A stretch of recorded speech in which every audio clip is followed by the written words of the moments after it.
Hey everybody, welcome to another quick tip on how you can improve your workflow between MagicaVoxel and VoxEditor. I had a quick issue recently that I had to resolve, and I wanted to share this experience with you guys. When you start creating things in MagicaVoxel, it's very hard to put it into the VoxEditor. So when you do an export on the MagicaVoxel, what it does is it gives every asset individually inside the VoxEditor, and you need to reassemble it.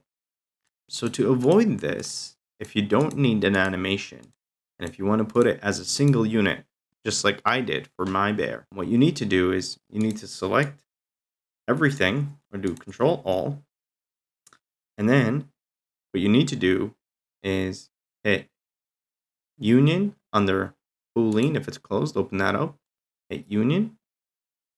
As you can see, I also got my Dizzy coin, which I don't need. I'm going to hide that for a second.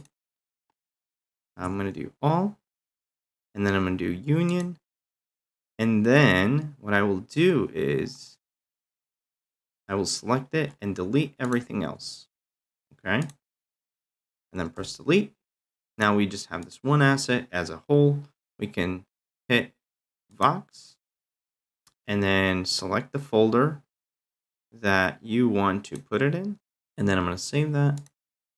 And then once I will then go into our VoxEditor. There you go. Okay. And then now, what you got to do is you got to open that up, select the item. Now you can see that the file has been loaded as a whole unit. And yeah, and that's how you can bring it in, and just you can continue editing here if you like. However, if you do need it to animate, you do have to import that into the animation. Thank you so much for tuning in, and don't forget to like and subscribe, and let's make it rain.